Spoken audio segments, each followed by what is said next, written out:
호세아 14장 1절로 9절 말씀입니다.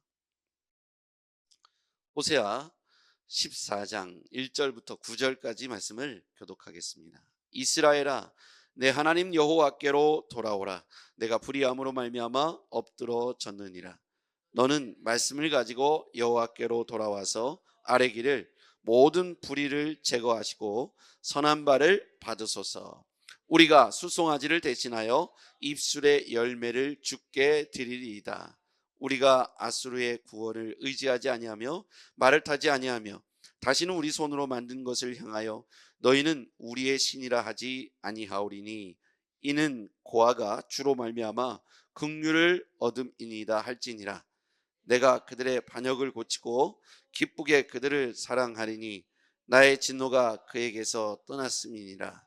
내가 이스라엘에게 이슬과 같으리니 그가 백합화같이 피겠고 레바논 백향목같이 뿌리가 박힐 것이라.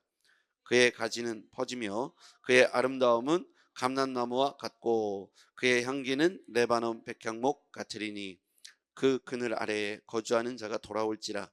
그들은 곡식같이 풍성할 것이며 포도나무같이 꽃이 필 것이며 그 향기는 레바논의 포도주같이 되리라. 에브라임의 말이 내가 다시 우상과 무슨 상관이 있으리오 할지라. 내가 그를 돌아보아 대답하기를, 나는 푸른 잣나무 같으니 내가 나로 말미암아 열매를 얻으리라 하니라. 누가 지혜가 있어 이런 일을 깨달으며 누가 총명이 있어 이런 일을 알겠느냐. 여호와의 도는 정직하니 의인은 그 길로 다니거니와 그러나 죄인은 그 길에 걸려 넘어지리라. 아멘. 오늘 말씀의 핵심 구절을 함께 찾아보겠습니다. 1절에 같이 한번 1절을 읽겠습니다. 같이요. 시작. 이스라엘아, 내 하나님 여호와께로 돌아오라. 내가 불의함으로 말미암아 엎드러졌느니라. 이스라엘 백성들이 엎드러졌다고 표현합니다. 불의함으로 엎드려졌다. 그래서 이스라엘 백성들이 다시 하나님의 품으로 돌아오라고 말씀하고 있습니다. 그래서 오늘 이 핵심 구절을 보면 내 하나님 여호와께로 돌아오라.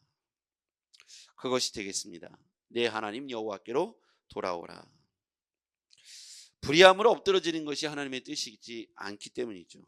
우리 하나님의 사람들이 불의함으로 넘어지는 것이 하나님의 뜻이 아닙니다. 그래서 하나님은 이스라엘 백성들에게 다시 하나님께로 돌아오라고 말씀하고 있는 것이죠. 그러면서 이스라엘이 2절입니다. 너는 말씀을 가지고 여호와께로 돌아와서 아뢰기를, 모든 불의를 제거하시고 선한 바를 받으소서. 우리가 숫송아지를 대신하여 입술의 열매를 주께 드리리이다. 불의를 제거하시고 선한 바를 받으소서. 숫송아지를 대신하여 입술의 열매를 주께 드리리이다. 우리 입술의 열매, 이제 숫송아지를 대신하여, 그 뭐냐면 이제 우상숭배의 죄를 내려놓고, 그 다음에 입술의 열매, 하나님 앞에 번제물을 드리기보다 먼저 하나님 앞에 예배자의 자리에 돌아오게 될 것이다. 하나님께서는 그와 같이 이스라엘을 번제물을 드리는 사람보다 입술의 열매를, 즉 하나님 앞에 전심으로 예배하는 자리로 돌아올 것을 말씀하고 있는 것이죠.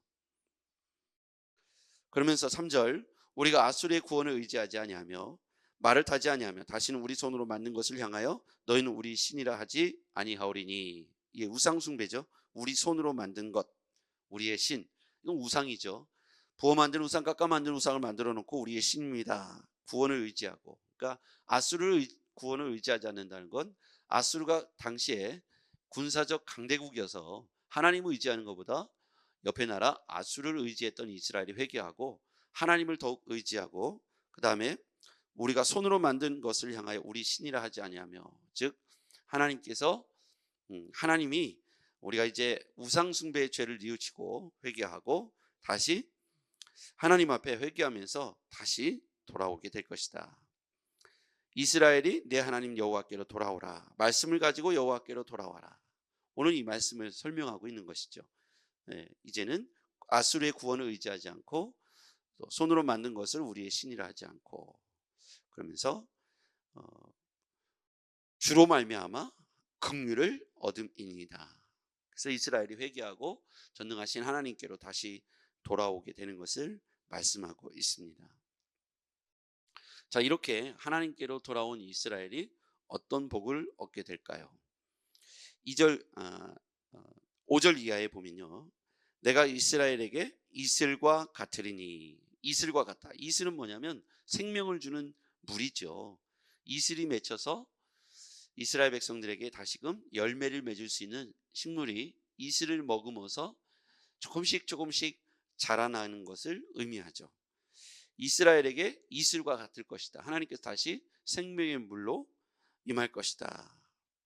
그가 백합과 같이 피겠고 백개목과 같이 뿌리가 바뀔 것이라. 이것은 회복을 의미하는 것이죠. 이스라엘이 우상 숭배의 죄를 회개하고 말씀을 가지고 여호와께로 돌아오면 하나님께서 이슬이 돼 주시겠다. 이스라엘에게 백합과 같이 피겠고 백개목과 같이 뿌리가 박히는 그런 회복을 약속하고 있습니다. 6절 그의 가지는 퍼지며 그의 아름다움은 감람나무 같고 그의 향기는 레바논 백향목 같을 것이다. 가지가 펴진다는 것은 또 이것도 회복을 의미하죠. 무성한 가지가 다시 피어나면, 가지가 뻗어나면 거기에서 주렁주렁 열매를 맺게 될 것이죠. 아름다운 감람나무 같겠고 레바논 백향목 같을 것이다. 그래서 이스라엘 백성들이 우상 숭배의 죄를 회개하고 다시 여호와 하나님께로 돌아오면 하나님께서 이와 같이 가지가 퍼지고 감람나무 같이 또는 레바논의 백향목 같이 그 뿌리가 박힌 같이 다시 번성하고 융성하며 영광이 다시 회복될 것이다. 이렇게 하나님께서 이스라엘 백성들이 여호와께로 돌아오면 이와 같이 될 것이다. 친히 이슬과 같이 돼 주시겠다. 그래서 생명의 물을 그들 가운데 다시 공급해 주시고 번성한 가지가 되고 또 레바논의 백향목까지 그 영광이 회복되게 될 것이다. 7절 그 그늘 아래 거주하는 자가 돌아올지라. 동그라미 쳐보실까요? 돌아올지라. 하나님께서 1절에도 보면 여호와께로 돌아오라 이렇게 말씀하셨고 7절에도 보면 그 그늘 아래 거주하는 자가 돌아올지라. 돌아오라는 말씀을 계속하고 있죠. 왜 그렇습니까? 하나님의 마음은 뭡니까? 이스라엘 백성들이 회개하고 다시 하나님께로 그 영광이 회복되기를 원하시는 거예요. 하나님이 원하시는 건 이스라엘에게 하나님이 친히 이슬이 되주시기를 원한다는 겁니다. 이슬이 되주신다. 그러니까 그들이 과거에 피웠던 영광의 꽃을 열매를 다시 맺기를 기대하신다는 것이죠. 친히 이슬이 되주시겠다. 그러니까 하나님께서 회복하게 해주실 것이다. 그러니 그들 가운데 다시 여호와께로 돌아오라.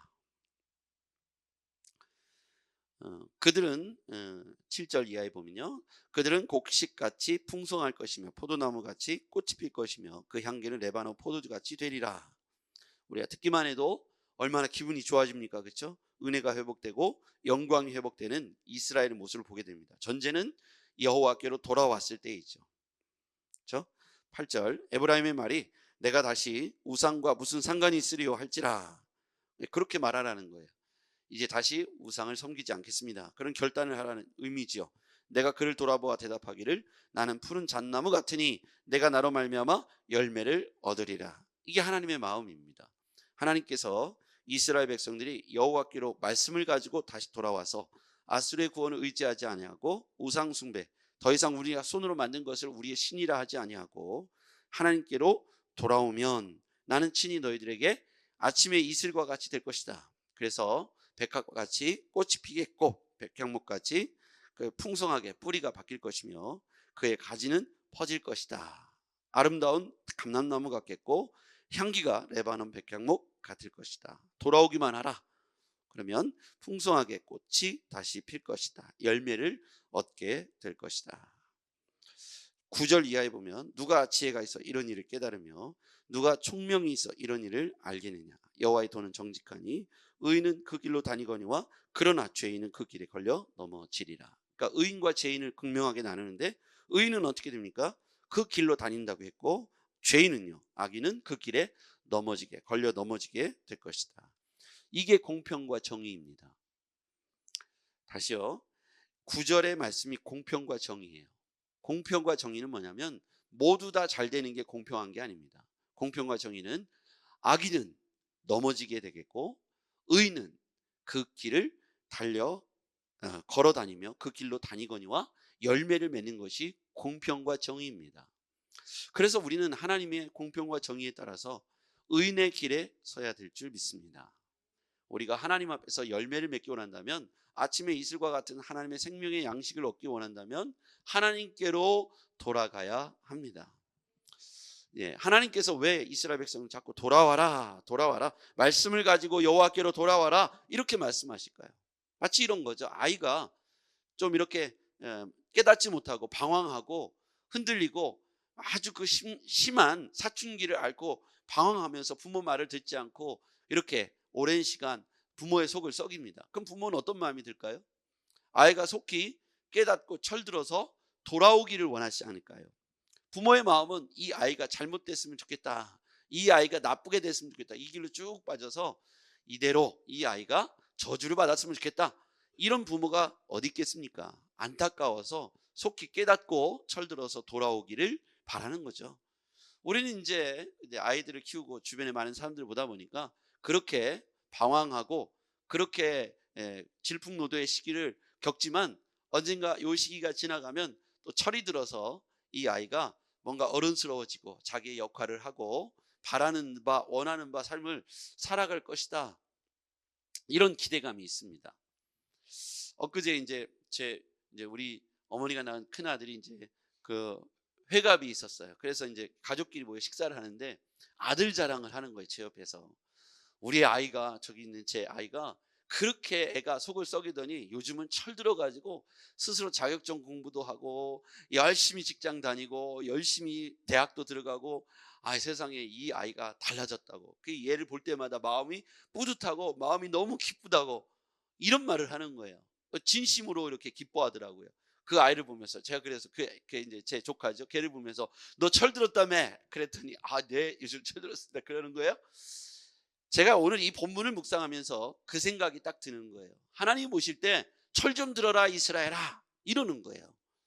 너희들이 지금 깨닫지 못하고 우상 숭배하고 송아지를 섬기고 그 송아지를 잡아다 나한테 제물로 바치는데 그거 소용없다.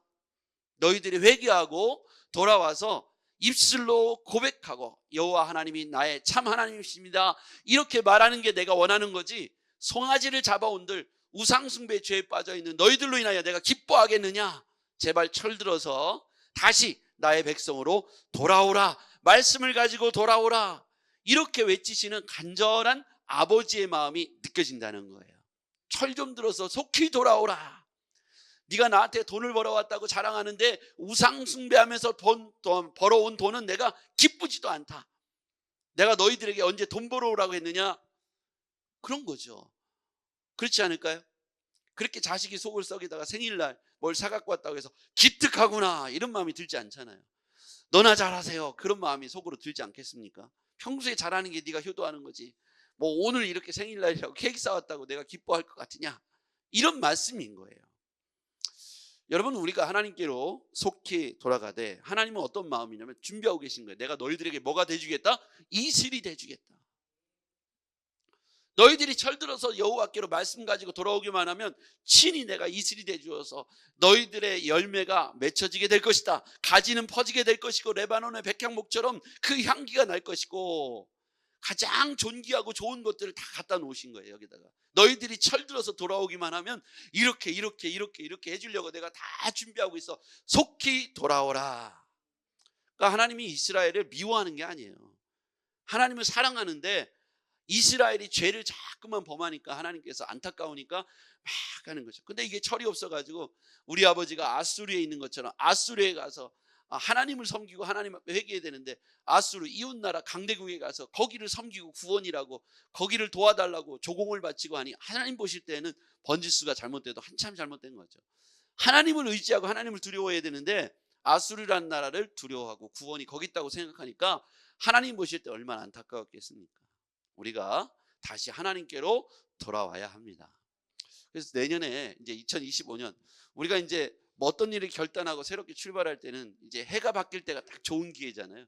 그래서 제가 이제 기도하면서 하나님, 가정이 바뀌고 개인의 삶이 바뀌도록 하나님 은혜를 베풀어 주시옵소서. 그러면서 감사 행진을 해야겠다. 우리가 하나님과 동행하면서 감사의 일기들을 써나가면서 100일 동안 하나님께 그 일을 한번 해보자. 두 번째는 가정의 예배들을 만들어 보자. 가정의 예배를 회복하자. 그러니까 이 두 가지를 우리 가정을 세우고 개인을 세우는 일에 우리가 한번 도전해 봤으면 좋겠다. 계속해서 요즘 기도하는데 하나님이 그 마음을 주시는 거예요. 여러분, 우리가 그렇게 하면 누가 제일 기뻐하실까요? 하나님이 기뻐하시겠죠. 우리가 계속 감사로 예수와 동행하고 가정에서 재단을 쌓으려고 애쓰는 모습을 보면 하나님께서 기뻐하시지 않을까요? 직장에도 교회를 세우고 가정에도 교회를 세우고 내 삶에도 인격 성전을 세워나가면 하나님께서 오늘 약속하신 이슬이 되어주겠다는 축복의 열매가 저는 여러분과 우리 교회에 자연스럽게 맺히게 될 줄 믿습니다. 근데 그런 게 준비되어 있지 않은 상태에서 하나님께 감사하지도 않으면서 예수와 동행하지도 않으면서 복을 달라고 하니 준비되어 있지 않은 깨끗한 그릇이 아닌 준비되어 있지 않은 그릇에 하나님께서 존귀한 것으로 내려주셔도 오염될 수밖에 없다는 거예요. 그게 뭐냐면 교만입니다. 교만. 하나님께 감사하지 않는 사람에게 복이 주어지면 교만이 싹을 텄버리고 하나님께서 주셨다는 고백들을 하지 않고 내가 얼마나 자수성가했는데 이렇게 말하게 되더라고요. 여러분, 우리가 그러므로 하나님 앞에 감사의 고백들을 통해서 열매가 맺혀지기를 바랍니다. 오늘 이 말씀을, 돌아오라는 말씀을 주의하여 다시 우리가 하나님께로 우리의 마음을 중심을 가지고 돌아가 의의 열매를 맺기를 주의 이름으로 축복합니다. 기도하겠습니다. 전능하신 아버지 하나님, 우리가 하나님 앞에 아름다운 열매를 맺게 하여 주시옵소서.